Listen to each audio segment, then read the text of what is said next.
Leo tutaongelea kwa mtu ambaye ameng'atwa na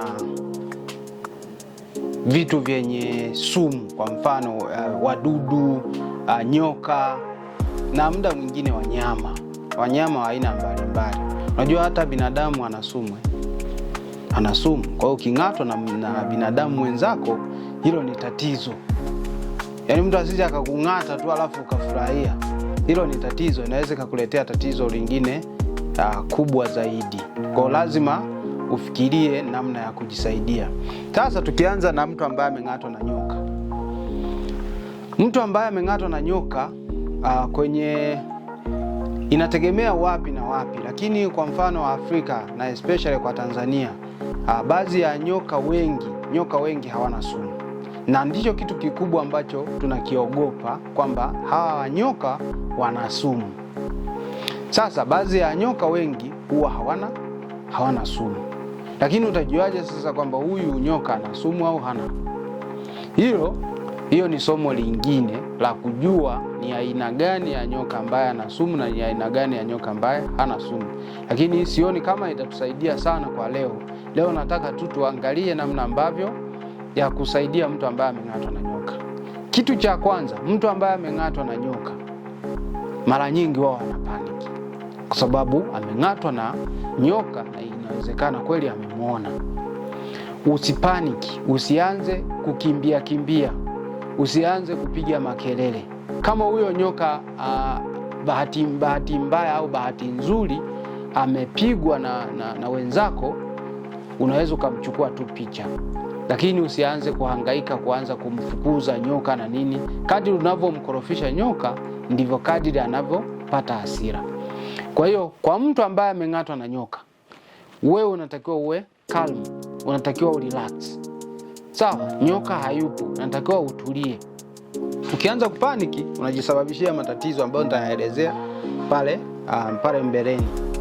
So kitu cha kwanza, kaa chini, omba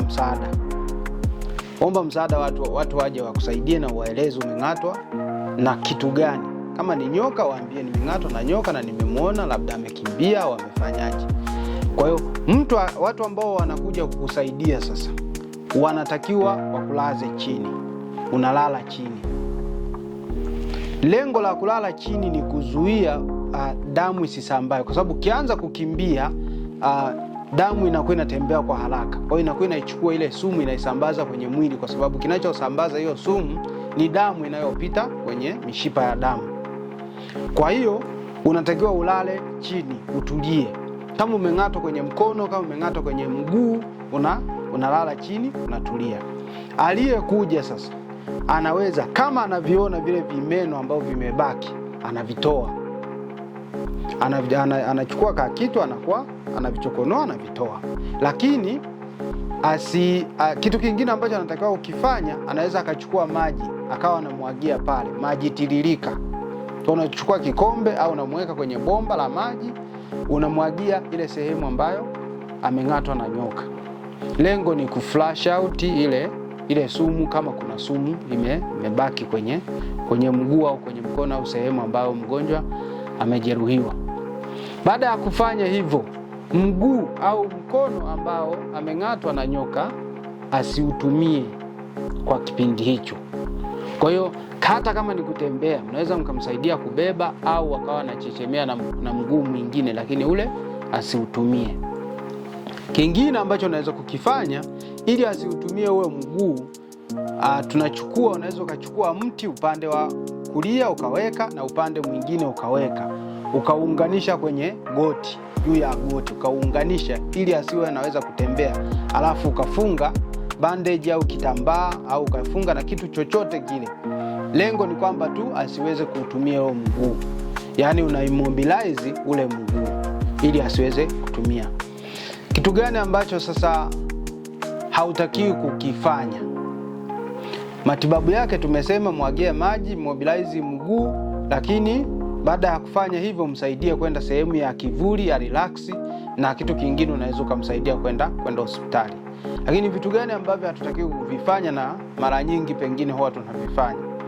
Sehemu ambayo ameng'atwa na nyoka, usianze kupachana.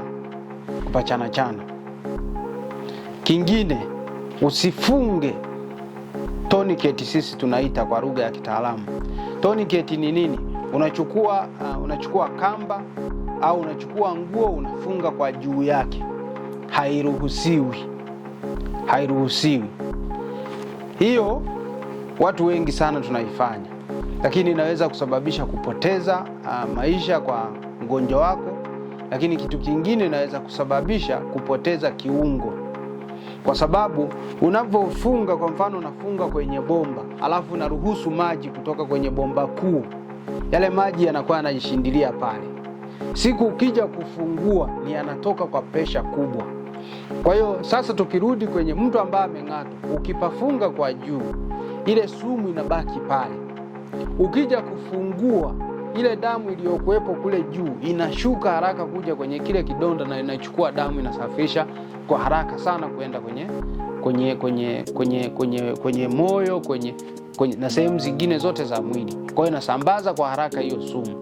Kwa hiyo usifunge. Kwa kutokufunga, maana yake hata kama sumu inasambaa itaenda kidogo sana, kitu ambacho kitakusaidia wewe kufika hospitali. Kitu kingine, usijaribu kunyonya sumu. Kuna watu wengine akishang'atwa na nyoka, anakuja mtu anaanza kunyonya, anatema. Hairuhusiwi kitaalamu. Usichanje, usichukue sijui mawe ukaanza kusugua kwenye hiyo sehemu. Kwa hiyo ni kikubwa ni kwamba mwagia na maji, safisha.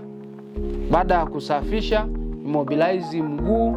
Baada ya kuimmobilize mguu, kama unaona kuna damu, unaweza ukaweka bandage ili damu isiendelee kutoka, na msaidie huyo mgonjwa kufika hospitali.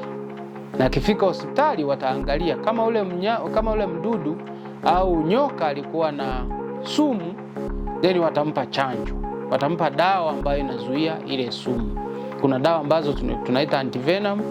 Atapewa antivenom, yani ni dawa ambayo inazuia sumu kusambaa kwenye mwili ili asije akapata madhara.